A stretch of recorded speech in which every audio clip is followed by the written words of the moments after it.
Hey Guardians, I thought I recorded this and then I realized my mic was muted the entire time, so this is take two of this video. I just wanted to really briefly touch on the campaign as well as some of the systemic changes that we experienced yesterday just to give you some initial impressions, point out some things to you that I learned over the last day, and get you prepared to, if you haven't run into campaign yet, things for you to focus on just so you can kind of maximize your time. I know we're getting close to the raid. If you are already raid prepping, you probably don't need this, but just in case, if you want to find some things that are going to be good to focus on and take a look through when you're getting drops, this will be the thing for you. To start off with, I want to just talk about not even looking at the campaign, just looking at your character. The stat system is fairly nuanced now. We spent a little bit of time at the start of the session last night and before even getting into the campaign trying to work on stats and build into something. I was running combination blow hunter the entire time. I ran this combination blow, Winter Shroud, Liar's Handshake, Silk Strike, loadout, and then I had a Galanor on here to get my super back. I wanted to try and build into super because I like supers, so that's what I wanted to try and maximize here. So this armor set is not what I was running the entire time. I did get some new pieces in here that I've kind of switched out. It was more closer to this, I want to say, for the entirety of the campaign. The class item is unchanged because class items get their own stats based on their perks. They're not randomized. So if you have this class item with Galanor Liars, you'll have the same stats on this. For the regular armor pieces, though, these are just random drops, and I started finding that most of these drops that we were just getting of random items were having better stat rolls for what I was trying to do than the ones that I brought in with me. So I've already deleted most of the things that I carried over from the final shape. I have on this now. I got this recently. So the set bonuses I kind of ignored for the most part. You'll get a lot of these force converters, which are totally whatever in the campaign. Tech Sec is what I think I want to build into as a first armor set, but that is going to be from the portal, so it's not something you're going to be getting in the campaign. If you are able to, I think for most of your builds, if you're able to get 70 in the stats that you use that you're focusing on, you'll be fine. Like 70 melee, 70 class ability is what I needed to play this Liars build. I did put on some fonts to kind of make up the difference because I'm running 50 right now because I wasn't able to get the random rolls in the class ability that you would get later on if you have time to farm it. So fonts are your friend right now early on in here. Some way to spawn orbs is your friend. I didn't even have a siphon on for most of the campaign because I was really focusing on this super energy stuff. So it was fine with that. I actually ran the entire campaign with this loadout here with one of the new machine guns, specifically this one. I had this third iteration on that I ended up infusing with another one just because I felt like it. You didn't really have to infuse anything. I used this level 10 lost signal the whole campaign, and it was fine. Third iteration basically dump trucked bosses. Even with 3 players, I was doing like a quarter of their health bar per mag and got a third of my super back per mag. So it was very, very powerful. I think this is a pretty great thing. The legendary campaign was not that hard. It was very, very long. I will say very detailed. So it is going to take you a while to complete, but the missions themselves are not crazy hard, especially if you have 2 people so you can res each other just in case. We probably died once or twice in the wipe zones. So we wiped to probably 3 or 4 times in the entire campaign. And it was like 15, 16 missions, right? So there's not a ton of places where reses even matter. A lot of it is just revive yourself kind of gameplay. A lot of it takes place in patrol because the entire destination gets tailored to legend. So it's an interesting take on how the legend campaign works, but it's not nearly as difficult as the Witch Queen was. It's more in line with how Lightfall and the Final Shape were if you played legend campaigns. They've been toned down a lot since Witch Queen. Now, just to give you a heads up, if you are trying to make builds, you don't have to go to Ada and buy her rolls to get something competent. If you are hesitant to roll the high stat rolls because you aren't sure what you're looking for yet, you don't know what stat spread you're trying to get, don't go ahead and jump on that just yet, because you can come to collections and you can pull items here, and a lot of these have been updated to really competent versions of 3.0 rules. Like these are low stats, right? They're 52, they're not crazy, but they are the stat spreads you would normally be trying to get for the most part. I think I would look for more of a grenade super thing on Nighthawk, but super melee is like decent, right? Because you are using Solar Hunter, you're going to be using melee for the most part. So these are pretty competent versions of these exotics. You'll see like your super exotics all have super stat. You know, your Raiden Flux has super melee, it's what you're looking for. Your melee exotics have melee focus. Your class-based exotics have class-based stats. So you have a good baseline here to build into these, get some drops, see what stats you really want to focus on. Then you can go to Ada and get these high stat versions and focus those high stat rolls. You don't want to go in there and just go off rip if you don't have to, right? If you're playing Geomags and you're okay with 100 super, you don't need to go in and focus a bunch of, you know, Geomags with super if this gets you to where you need to be. So just start here when you are starting out making your builds. This will get you on the right track. Armor is definitely the thing you have to focus on the most going into the campaign because the stat spreads are so different. Even like the stuff I run in like this is a good stat roll, good grenade, good class, but man, some of these things are just so spiky that it is really hard to justify putting this on.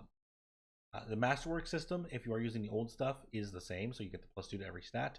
The new armor is pretty cheap to Masterwork, like level 1, tier 2 stuff. You can Masterwork with just enhancement cores. Tier 2 does need like 1 prism for the final step, which is a little expensive, I guess, but it is not restrictive. So if you want to get +5 to all of the lowest stats on that piece, which is a decent bonus if you do it to everything, this can round out a lot of your stats, right? This will get you over some thresholds. It'll get you to 20, 30 in these stats if you masterwork everything. So just an important thing to note, so you are not totally dead in the water with, you know, 0 health stat. Because having something in here is better than having nothing. In addition, let's talk about the destination really quick. I don't want to pull up the map and show you a bunch of things, but the Ultra Relativity is your main like vendor for this location. So if you are talking to this, once you get to a certain point, like a couple missions in, you will be able to attune your drops for the story missions. And this will change what you get from doing story missions, doing the secret chests as you're exploring. So I think the Giver's Auto Blessing, or the Giver's Blessing Auto, was the best thing to focus. A Gap is the second best. This is the 2-round burst solar hand cannon. Everything else, totally mid. I mean, the scout rifle is a 150. This is the 3rd void shotgun in a row that we're getting. There's even a 4th one that you'll be able to get. So this thing is a precision frame. So if you want PvP shotguns, sure, you can focus that. If you want a Strand Pulse, of which we've gotten so many recently, last Thursday's here, and the auto rifle is, sorry, the machine gun is very, very mid. The Dragonfly is probably like the best role in this thing. So I don't know. I think these two are the only ones with really interesting roles that you want to focus. Giver's Blessing is my preferred. I have had it on the entire time and I still haven't gotten the role that I want.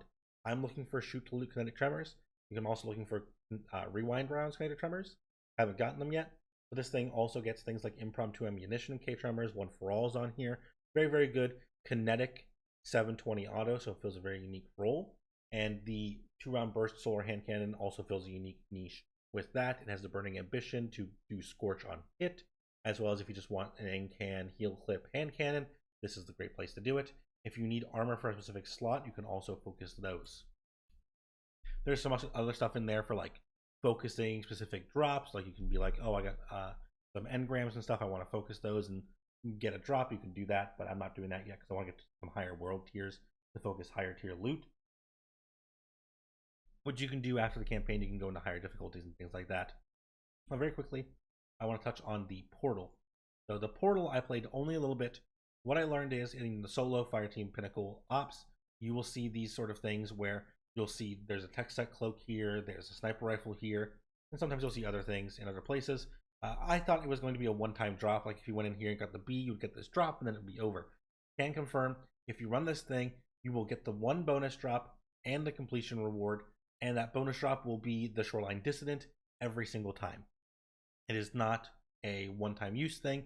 So for today, at least, you can go in here and you can farm this sniper rifle. Or if you go into the quick play advanced playlist for solo, you can farm tech set cloaks. So if you are trying to do part of the set, you can come in here, you can look for the piece that you're looking for, and then just spam that. If you want the bonus drops, you can spam that. The bonus drops should drop the same kind of gear set. There's like a set of gear that is for the portal, and you can just kind of spam those and get those. As far as I know, the Pinnacle sets might be different. I've heard this is where you can get the Rocket Pulse. I have not confirmed yet. We haven't had the time to run this. Hopefully later today we will do that and double check. The seasonal hub is also something to pay attention to. There are dailies and weeklies in here that provide progress to this weekly track where you can get things like extra drops from Zavala, and you will also get benefits for next week. So you want to come in here, you want to do those, and make sure you're claiming these as you progress them. These are just like your regular seasonal things, which are still in the game. The original seasonal weeklies are still here. You can come in here and do those. Great ways to get XP to progress the rep tracks there. I think the portal is going to be fun. I did notice if you're coming in here and doing a custom difficulty, a lot of the negative modifiers, are increasing the difficulty, but the positive ones aren't decreasing it. So you might as well come in here and do that. You can get these high drops. 39 is higher than what I'm getting right now. So it is pretty easy to just load in here, queue this up, get an A tier ranking on whatever you're doing. The Banes and stuff are higher, but even with like 140 going into this 101, I was like running the machine gun last night and just dump trucking everything in the activity. Got the boss and two-tapped it with my roaming super. So it's not terribly hard, at least right now. I recommend, if you are trying to ground power, go ahead, amp these things up just to make sure you're getting the highest tier. Run the stuff with the bonus drop to make sure you're getting as many drops as possible, and make sure you are doing it in the time limit. These are timed activities. So just power through. There's heavy chest, there's special chests to give you full ammo. Make sure you're grabbing those and committing to that. And the last thing I want to touch on is the new ammo economy. Ammo feels very weird in the system. I was running Lord of Wolves yesterday, and the ammo has gone from like 270 to 185 as the cap, and I've gone from like 70 to 90 rounds per brick to 30, which feels pretty weird. Ammo generation is very, very dependent on your actual stat on your gun now. It's very important. Getting these ammo finders on here for the specific ammo that you want does contribute quite a bit. Abilities contribute very little, so I think you will want to focus on these if you're trying to use abilities to do that. If you are doing weapons, you also want to focus on the chest mods, which increase specific element types contributions. But weapons contribute pretty much. Like primaries contribute very good amounts to your energy bars, but you get so much less per brick. Like I was getting 3 shots per lost signal brick, which is nothing. It was basically a finder brick from before. So going over to 200 in the stat will give you a 100% bonus chance of finding double the rounds and ammo bricks. I think it's pretty important if you're trying to focus on weapons. Like if you want to build into weapons specifically, building the weapon stat is very, very important. Yeah, probably even more important than getting like a 200 grenade and a grenade build. Like the extra damage is going to be significant, but having an actual ammo economy is probably even bigger. I think once we get further into the season and we get more stats and more mods, and we realize what the exact order of operations is on things to prioritize on these finders, on the chess piece finders and things like that, we'll see exactly how it shakes out. But for now, like this scout rifle in the campaign, this is all you need to finish the campaign easily. This thing dump trucks everything in legend campaign, and it will get you your clear. So you'll be fine. I don't think there's anything that's going to break the bank for you. The artifact, I had some of these things on. I wasn't even running most of this. Like I had the scavenger on, and everything else was if I had it on, I had it on. But yeah, focus on the portal bounties as well as the seasonal bounties if you want to really ramp this up. Turn in your regular bounties, and then just finish up the campaign. You can do the post campaign to get the exotic hand cannon. It just drops from quest there, and you can follow the quest markers for it. So nothing too crazy. I don't want to spoil the campaign, so we're not really talking about that. But yeah, today we're going to be online. We will be streaming today, tomorrow, the rest of this week up until the raid. Once we're doing the raid, that will also be up. I hope to see you guys there. Let me know if you ran into anything interesting, any secrets. If you found any secret exotics, let me know. Obviously, I would love to talk about that. Go find those. And I hope to see you guys again very, very soon. Hopefully tomorrow or the day after. I want to break into builds for the day 1 raid, but there's just so many variables right now that I haven't really nailed down what to focus on in the build. So it's going to be very interesting to see how we end up. Thank you guys so much for watching. I will see you guys again very, very soon.